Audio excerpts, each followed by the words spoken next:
Humanities കഫേയുടെ പുതിയൊരു വീഡിയോയിലേക്ക് ഏവർക്കും സ്വാഗതം. നമ്മളിന്ന് നോക്കാൻ പോകുന്നത് +1 പൊളിറ്റിക്കൽ സയൻസിൻ്റെ second chapter rights in the Indian constitution. അതിൻ്റെ പാർട്ട് 6 ആണ് ഈ ഒരു വീഡിയോ. ഇത് ലാസ്റ്റ് പാർട്ട് കൂടിയാണ് കേട്ടോ. സോ നിങ്ങൾ ഈ ക്ലാസ് കാണുമ്പോൾ ടെക്സ്റ്റോ നോട്ടോ എന്തെങ്കിലും കൂടി കയ്യിൽ കരുതുക കേട്ടോ.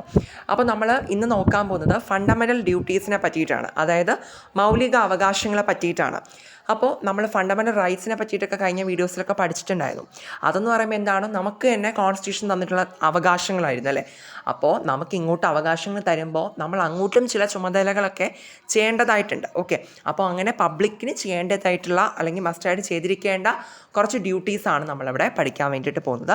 അപ്പോൾ ആദ്യം തന്നെ പറഞ്ഞോട്ടെ, ഇതിനകത്ത് 10 ഫണ്ടമെൻ്റൽ ഡ്യൂട്ടീസിനെ പറ്റിയിട്ടാണ് നമ്മുടെ കോൺസ്റ്റിറ്റ്യൂഷനകത്ത് മെൻഷൻ ചെയ്തിട്ടുള്ളത്. ദെൻ അത് മാത്രമല്ല 42nd അമെൻമെൻറ്റ് വെച്ചിട്ടായിരുന്നു ഈ ഒരു ഫണ്ടമെൻ്റൽ ഡ്യൂട്ടീസ് ഭരണഘടനയ്ക്കകത്ത് ഇൻക്ലൂഡ് ചെയ്തത്. ഈ അമെൻമെൻ്റ് എന്ന് വെച്ച് കഴിഞ്ഞാൽ ഭേദഗതിയാണ് കേട്ടോ.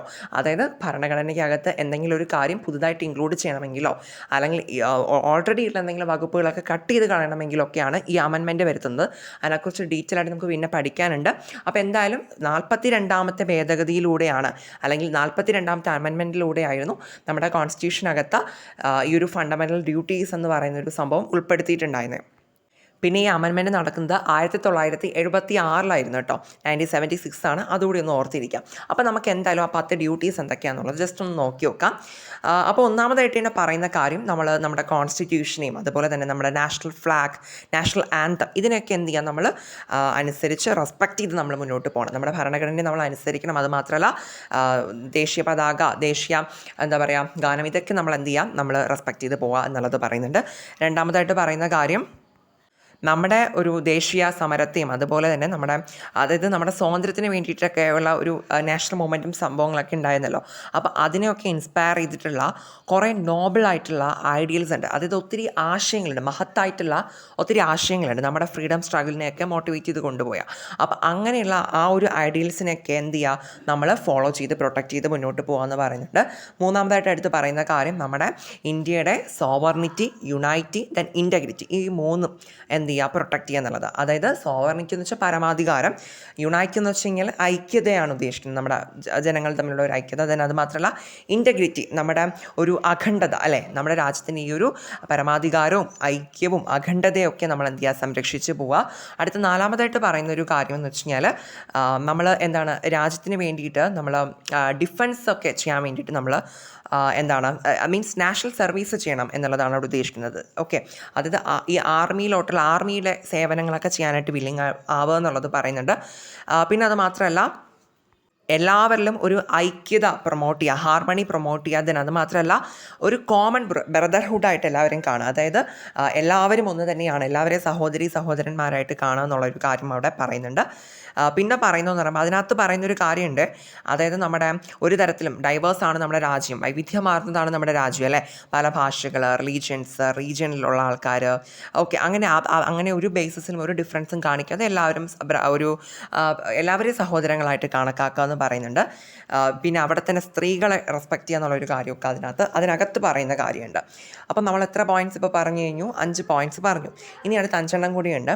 ആറാമതായിട്ട് പറയുന്നത്, നമുക്ക് ഇന്ത്യൻ സംസ്കാരം ഉണ്ടല്ലോ, നമുക്ക് നമ്മുടേതായിട്ട് തനതായിട്ടുള്ള ഒരു സംസ്കാരമുണ്ട്, കൾച്ചറുണ്ട്.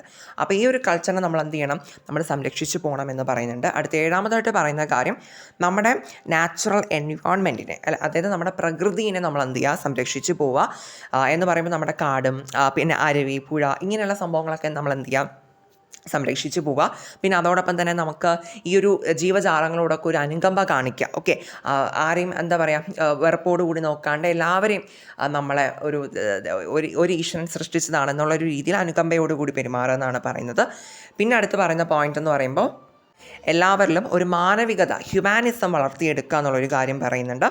അടുത്ത് പറയുന്ന കാര്യം എന്ന് വെച്ച് കഴിഞ്ഞാൽ, നമ്മൾ ഈ വയലൻസ് ഒക്കെ ഉണ്ടല്ലോ, അതായത് എന്താ പറയുക, വയലൻസോ ഈ ഒരു അക്രമങ്ങളും കാര്യങ്ങളൊക്കെ എന്ത് ചെയ്യുക, അതിനെയൊക്കെ തടയുക, എതിർക്കുക എന്നുള്ളൊരു കാര്യം. ദെൻ ലാസ്റ്റ് 10ാമതായിട്ട് പറയുന്നൊരു ഡ്യൂട്ടി എന്ന് വെച്ച് കഴിഞ്ഞാൽ, നമ്മുടെ രാജ്യം അത്യാവശ്യം നന്നായിട്ട് എന്താ പറയുക, ഡെവലപ്ഡ് ആവാൻ വേണ്ടിയിട്ടെന്നോണം, അല്ലെങ്കിൽ അത്രയും ഒരു പരമോന്നതമായൊരു സ്ഥാനത്ത് എത്താൻ വേണ്ടിയിട്ട് നമ്മൾ എന്ത് ചെയ്യണമെന്ന് വെച്ച് കഴിഞ്ഞാൽ, നമ്മുടെ ഒരു കൂട്ടായിട്ടുള്ള പ്രവർത്തനമൊക്കെ എന്ത് ചെയ്യുക നമ്മൾ പ്രോത്സാഹിപ്പിച്ചെടുക്കുക എന്നുള്ളതാണ് ലാസ്റ്റ് പറയുന്നൊരു കാര്യം. അതായത് കളക്റ്റീവ് ആക്ടിവിറ്റിയൊക്കെ എന്ത് ചെയ്യുക പ്രൊമോട്ട് ചെയ്തെടുക്കുക. കാരണം അങ്ങനെയെങ്കിൽ മാത്രമേ രാജ്യത്തിന് തുടർച്ചയായിട്ടുള്ള ഒരു വികസനം സാധ്യമാകുകയുള്ളൂ.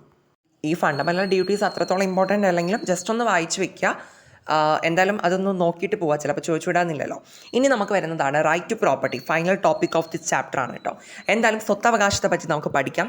റൈറ്റ് ടു പ്രോപ്പർട്ടി എന്ന് പറയുമ്പോൾ ഇത് ആക്ച്വലി നമ്മൾ മുന്നേ പഠിച്ച ഫണ്ടമെൻ്റൽ റൈറ്റ്സ് ഉണ്ടല്ലോ, നമ്മൾ 6 ഇപ്പോൾ പഠിച്ചിട്ടുണ്ടായിരുന്നേ. പക്ഷേ 7ാമതായിട്ട് ഈ ഒരു റൈറ്റ് ടു പ്രോപ്പർട്ടി കൂടി ഉണ്ടായിരുന്നു. പക്ഷേ അതിപ്പം നിലവിൽ അത് കട്ട് ചെയ്ത് മാറ്റിയിട്ടുണ്ട്. എന്താണെന്ന് നമുക്ക് നോക്കാം, വിശദമായിട്ട് നോക്കാം. റൈറ്റ് ടു പ്രോപ്പർട്ടി എന്ന് വെച്ച് കഴിഞ്ഞാൽ ഇത്രയേ ഉള്ളൂ സംഭവം.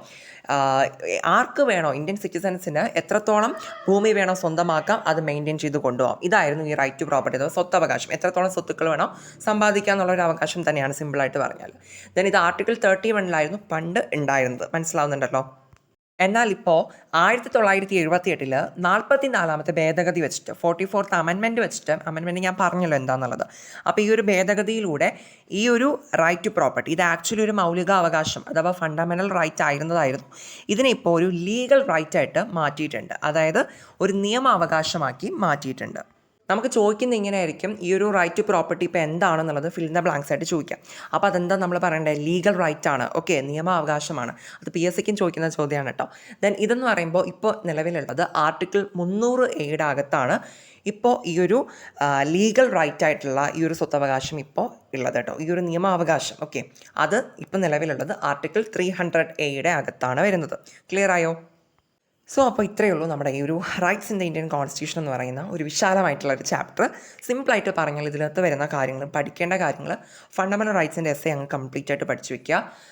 പിന്നെ നമ്മുടെ national human rights commission just ഒരു 1 വേർഡ് കണക്കിനെങ്കിലും പഠിച്ചു വയ്ക്കുക.